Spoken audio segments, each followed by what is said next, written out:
नमस्कार दोस्तों, आज मैं लाई हूँ मालती जोशी जी की लिखी कहानी तृप्ति। तो प्रस्तुत है कहानी तृप्ति। मम्मी जी, आप तैयार नहीं हुई? क्या मतलब? अभी अभी तो कपड़े बदल कर बैठी हूँ और कैसे तैयार हुआ जाता है? मम्मी जी, हम लोग बबली की सगाई में जा रहे हैं। तो ये साड़ी पूरे 700 की है, इससे ज़्यादा की उनकी औकात भी नहीं है, मम्मी जी ने तुनक कर कहा। फिर मेरा सिर से पांव तक मुआयना करते हुए बोली, हम दोनों के हिस्से का तो तुम्ही ने पहन ओढ़ लिया है। शायद तुम्हें भी याद दिलाना होगा कि हम लोग सगाई में जा रहे हैं, शादी में नहीं। उनके व्यंग्य से मैं तिलमिला उठी। मन हुआ सब कुछ उतार कर रख दूं, पर तभी पापा जी कमरे से निकले। उन्होंने शायद मम्मी जी की बात सुन ली थी। बोले, रश्मि ने बिल्कुल ठीक किया है, पता तो चले किस घर की बहू है। और मेरे ख्याल से तुम भी साड़ी बदल लो तो ठीक रहेगा। हम लोग सगाई में जा रहे हैं, मातम पुरसी में नहीं। 700 की साड़ी है, 1000 की होगी, पर ऐसी साड़ी पहनकर कोई ब्याह शादी में नहीं जाता, भले ही वह मेरी गरीब बहन का घर क्यों ना हो। तो क्या बनारसी पहन लूं?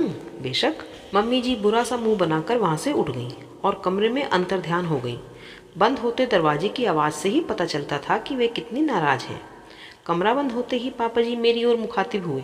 बेटे, तुम्हारे पास कोई ऐसी साड़ी होगी जो तुम्हारी मम्मी ने ना देखी हो? मैं सोच में पड़ गई। ऐसी साड़ी कहाँ से होगी पापा जी? माँ के यहाँ से जो साड़ी मिलती है वे तो दिखानी ही होती हैं। इधर उधर से जो गिफ्ट में आती है वे भी उनकी नज़रों से गुजरती है, और आप लोग जो देते हैं वे तो उन्हें याद ही रहती हैं। साड़ी किस लिए चाहिए थी? बबली के लिए? हाँ, वहाँ तो पास पड़ोस की भाभीयों में होड़ सी लगी हुई है, पर मैं सोचता हूँ पहला हक तो हमारा ही बनता है। पापा जी ठीक कह रहे थे, पास पड़ोस वालों से तो ज़्यादा नज़दीकी रिश्ता हमारा था, और साड़ियाँ भी मेरे पास बेशुमार थीं। पर अफसोस तो यह था कि एक भी साड़ी बबली को पहनाई नहीं जा सकती थी। मम्मी जी का कोई भरोसा नहीं था, वे सबके सामने ही पूछ बैठती। पापा जी यह खतरा मोल नहीं लेना चाहते थे। दोनों माँ बेटे तैयार होकर साथ ही नीचे उतरे। ये 3 पीस सूट में थे और मानो परफ्यूम में नहा कर आए थे। मम्मी जी ने छूटते ही कहा, तुम दोनों को आज क्या हो गया है? इतना बन संवर कर क्यों जा रहे हो? कल को तुम्हारी बुआ जी सबसे कहती फिरेंगी कि अमीरी का रौब डालने आते हैं। कहने दो मम्मी, जिसके पास है वह तो पहनेगा और ठाठ से पहनेगा। मुझे उनकी यह गर्वोक्ति जरा अच्छी नहीं लगी। इस मामले में दोनों माँ बेटे समान हैं, शान बगाड़ने का कोई मौका नहीं छोड़ते, बस दोनों का ढंग अलग है। जिस वैभव पर ये लोग इतराते हैं वह तो पापा जी की अथक मेहनत का परिणाम है। एक तरह से उन्होंने शून्य से यह साम्राज्य निर्माण किया है, पर वे इन लोगों की तरह बड़बोले नहीं हैं। उनकी वृत्ति में एक ठहराव है, बातचीत में एक संयम है, आचार व्यवहार में सौम्यता है, इसीलिए मेरे लिए श्रद्धास्पद हैं। गाड़ी में बैठते हुए मम्मी जी ने फिर कहा, वहाँ जाकर हम्माली करनी पड़ेगी, सूट का सत्यानाश हो जाएगा। पापा जी बोले, तुम्हारे साहबजादे हम्माली करेंगे? हम दोनों के हिस्से की हम्माली मैं कर आया हूँ, अब तो स्वागत सत्कार ही करना है, और उसके लिए यह ड्रेस ठीक है। थोड़ी देर शांति रही, फिर मम्मी जी ने पूछा, क्यों जी, लड़का क्या सचमुच इंजीनियर है? यह सवाल कितनी बार पूछोगी? पता नहीं क्यों मम्मी जी को यह बात हजम नहीं हो रही है। जब से बबली की शादी तय हुई है परेशान सी हैं। मम्मी, आजकल इंजीनियर बनना बहुत आसान हो गया है, गली गली कॉलेज खुल गए हैं। लोग सोचते हैं बड़ा तीर मार लिया, पर जब डिग्री लेकर सड़क पर आते हैं तब आटे दाल का भाव मालूम हो जाता है। बरखुरदार लड़का MPEB में असिस्टेंट इंजीनियर है, सरकारी क्वार्टर है, गाड़ी है, अर्दली है, मैं खुद देख कर आया हूँ। इसीलिए तो मैं हैरान हूँ, इतना अच्छा लड़का इन्होंने कैसे पटा लिया। इंजीनियर दूल्हे मुफ्त में तो नहीं मिलते। मुफ्त में क्यों मम्मी, अपना इतना बड़ा ATM जो है। पल भर को तो मम्मी जी के पल्ले कुछ नहीं पड़ा। बात समझ में आते ही वे झुक पड़ी। मामा जी बताइए तो, कितने ढीले किए? अभी तक तो किसी ने कुछ नहीं मांगा, पर जरूरत पड़ी तो मांग भी सकते हैं और मैं दे भी सकता हूँ। आखिर मेरी इकलौती बहन की इकलौती लड़की की शादी है। पापा जी की यही बात मुझे अच्छी लगती है, सामने वाला बहुत बोलने लगे तो 2 टूक बात कहकर उसका मुंह बंद कर देते हैं। बुआ जी की गली में प्रवेश करते ही सजीला शामियाना नजर आ गया। धीमे धीमे शहनाई भी बज रही थी। माँ बेटे ने एक साथ कहा, अरे वाह, शामियाना भी लगवाया है। पापा जी कुछ नहीं बोले, पर मम्मी जी के मन में एक बार कोई बात खदकने लगे तो बाहर निकल कर ही दम लेती है। बुआ जी के बेटा बहू दरवाजे पर अगवानी के लिए खड़े थे। जैसे ही उन दोनों ने पैर छुए, मम्मी जी बोली, अरे वाह, तुम लोगों ने तो शादी की सी रौनक कर दी, शामियाना वगैरह तान लिया है। घर बहुत छोटा है ना मामी जी, बड़ी भाभी ने विनम्रता से कहा। तभी मम्मी जी की नज़र भाभी के जड़ाऊ गुलबंद पर पड़ी। छूकर बोली, बड़ा सुंदर है, कब बनवाया? भाभी इस प्रश्न का उत्तर टाल गई और दूसरे मेहमानों के स्वागत के लिए चली गई। पर चुप रहना तो मम्मी जी की फितरत में ही नहीं था।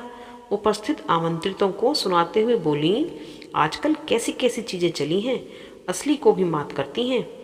हम एक बेवकूफ़ हैं जो पैसा फूकते हैं और जोखिम भी पालते हैं, लॉकर्स का किराया भरते हैं सो अलग। इससे तो यही अच्छा, सस्ता, सुंदर और टिकाऊ। शर्म से मेरा मुंह लाल हो गया। उन्हें रोकना तो मेरे बस में नहीं था, इसलिए चुपचाप वहाँ से खिसक ली। बबली की खोज में मैंने पूरा घर छान मारा, वह तो नहीं मिली, पर बुआ जी नजर आ गईं। बहुओं ने उन्हें नई नकोर साड़ी पहना दी थी, पर उनके सीधे सरल व्यक्तित्व से वह जरा भी मेल नहीं खा रही थी।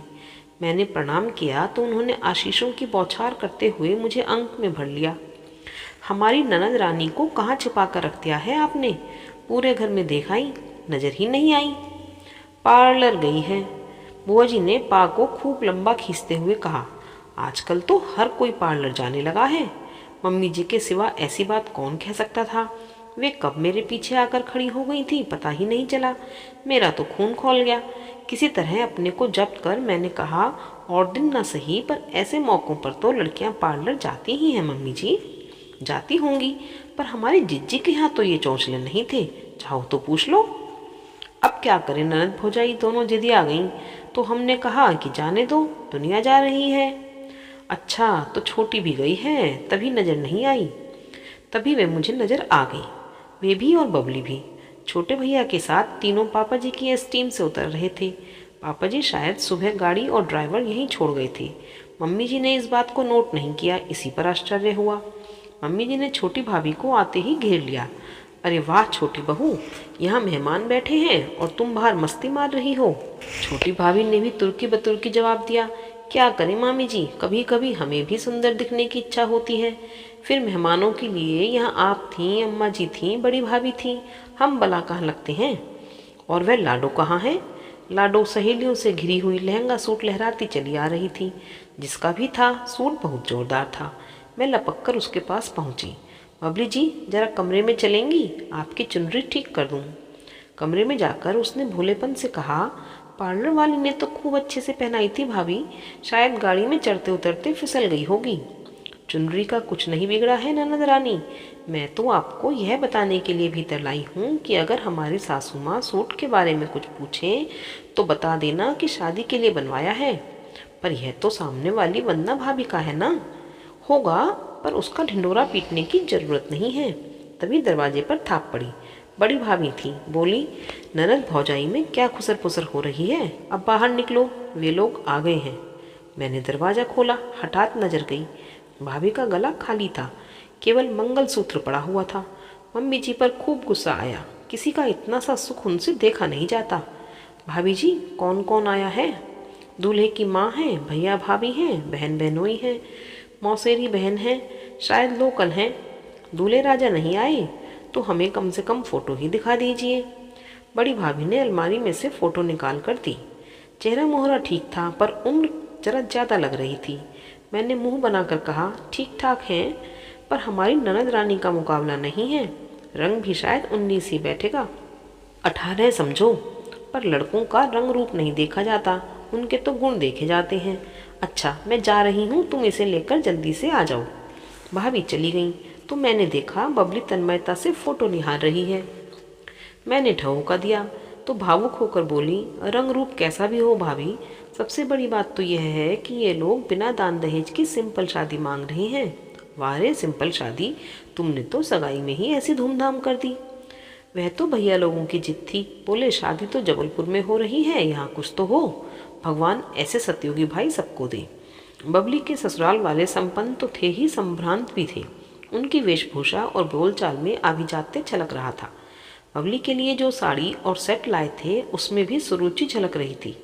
चाहकर भी मम्मी जी उनमें कोई नुक्स नहीं निकाल पाईं। इसलिए लौटते समय पूरे रास्ते खाने की आलोचना करती रही। दही बड़े सख्त थे, मूंग की दाल में डालना पड़ा था, पुलाव का चावल घटिया था, रायते का दही खट्टा था, पूड़ियाँ कड़ी थीं। बार बार कह रही थीं, पता नहीं कहाँ का कैटरर पकड़ कर लाए थे, खुद के पास अकल नहीं है तो किसी से सलाह ही ले लेते, पर उसमें इनकी शान जाती है ना। पापा जी पूरे रास्ते चुप बने रहे। या तो वे बहुत थक गए थे या पत्नी की बेतुकी बातों का जवाब देना उन्हें गवारा नहीं था। श्रवण कुमार ही बीच बीच में आग में घी दे रहे थे। 3-4 दिन बाद की बात है। मैं और पापा जी दोपहर की चाय पी रहे थे। ये धड़धड़ाते हुए घर में दाखिल हुए और आते ही पूछा, मम्मी कहाँ हैं? किट्टी में गई हैं। Oh shit! ऐसी धमाकेदार खबर लाया था कि उनके स्वर से निराशा साफ झलक रही थी। इतना मायूस क्यों होते हो बरखुरदार? अगर हमारे लायक हो तो हमें ही सुना दो। आपको क्या सुनाए पापा, आपके लिए वह खबर थोड़ी ही है, बल्कि आप तो उसके सूत्रधार हैं। मतलब आपने तो हमें हवा भी न लगने दी कि श्रीमान इंजीनियर साहब यानी कि बबली के दूल्हे राजा डिवोर्सी हैं। आपने सोचा होगा किसी को पता भी नहीं चलेगा, पर पिताश्री ऐसी बातें छिपती नहीं हैं। छिपाने का मेरा इरादा भी नहीं था बेटे। मैं तो बस यह चाहता था कि सगाई तक ही बात पर पर्दा पड़ा रहे। समारोह में 4 लोग इकट्ठे होते हैं, 4 तरह की बातें करते हैं, फिर माहौल और मन खराब हो जाता है। कम से कम आप घर में तो बता सकते थे। इन्होंने रूठने के से अंदाज में कहा। अब पापा जी क्या बताते कि सबसे ज़्यादा खतरा तो उन्हें घर ही से था। मम्मी जी को पता होता तो भरे मंडप में उद्घोषणा कर देती। वे आंधी की तरह आए थे और उसी तरह लौट गए। घर में एक सन्नाटा सा खिंच गया। बड़ी देर बाद मैंने कहा, पापा जी ये रिश्ता तो आप लाए थे ना? बबली के लिए आप ऐसा रिश्ता लाएंगे? वे कुछ क्षण मुझे देखते रहे, फिर बोले, रिश्ता तो बबली खुद लाई थी, मैंने तो बस औपचारिकताएं पूरी की थी। मैं समझी नहीं। लड़के की मौसेरी बहन बबली की कुलीग है, उसी ने बात चलाई थी। फिर बबली यह प्रस्ताव लेकर मेरे पास आई कि मामा किसी तरह मेरा यह काम कर दो, मैं तुम्हारा एहसान मानूंगी। फिर करना ही पड़ा। हालांकि इतना सरल नहीं था। भाई लोग तो फिर भी मान गए थे, पर जिज्जी को मनाने में मुझे पसीना छूट गया। ये कोई लव मैरिज तो थी नहीं, फिर ऐसी क्या मजबूरी थी? वह तुम नहीं समझोगी। एक तो बबली के पिता नहीं हैं, फिर भाई भी साधारण नौकरी वाले हैं, तिस पर उनकी अपनी गृहस्थी भी है। वे लोग अपने को बेच भी देते तो ऐसा घर-वर नहीं जुटा सकते थे। बबली बोली, पैसे पैसे को दांतों से पकड़कर तंग आ चुकी हूँ मामा, अब बाकी जिंदगी आराम से गुजारना चाहती हूँ। मैं नहीं चाहती कि मेरे भाई मेरे लिए दान दहेज जुटाने के चक्कर में सारी जिंदगी कर्ज की किस्तें भरते रहें। यहाँ तो कुछ देना भी नहीं पड़ेगा। उसके लिए दान दहेज की व्यवस्था तो आप भी कर सकते थे पापा जी। अपनी शक्ति भर अब भी कर ही रहा हूँ। उस दिन की पार्टी क्या केशव माधव के बस की थी? पर देखो, कोई भी स्वाभिमानी लड़की इस एहसास के साथ जीना नहीं चाहती कि उसकी शादी दान खाते से हुई है। पर डिवोर्स वाली बात गले से उतरती नहीं। मैंने पूरी छानबीन कर ली है। लड़की का कहीं अफेयर था, माँ बाप राजी नहीं हुए, जबरन शादी करनी पड़ी। उसने पहले दिन ही पति को सब बता दिया। आपसी रजामंदी से साल भर में ही तलाक हो गया था। Now she is happily married. मैं मिल चुका हूँ, पर इस हादसे के बाद वह लड़का एकदम टूट ही गया था। इतने दिनों बाद जाकर दोबारा शादी के लिए राजी हो पाया है। वह तो कोर्ट मैरिज के लिए ही अड़ गया था, पर मैंने समझाया कि भाई तुम्हारी दूसरी शादी है तो क्या, बिटिया की तो पहली शादी ही है, उसके भी तो कुछ अरमान होंगे। शायद इसीलिए इन लोगों ने सगाई इतनी धूमधाम से की थी। जो भी हो, सुनकर अच्छा नहीं लगा। बबली के लिए मन उदास हो गया। रात खाना लगा रही थी कि मम्मी जी हुलसते हुए किचन में दाखिल हुई। रश्मि देख, मैं कह रही थी ना, वही हुआ। मैं तो खुद हैरान थी कि इतने अच्छे लोग ऐसे वैसे घर की लड़की कैसे ले रहे हैं। अब जाकर भेद खुला। उनके चेहरे से खुशी छलकी पड़ रही थी। पिछले दिनों नजर आने वाला तनाव एकदम गायब हो गया था। आंखों में पुरानी चमक लौट आई थी, और वह चमक तृप्ति की थी। अभी आप सुन रहे थे मालती जोशी जी की कहानी तृप्ति।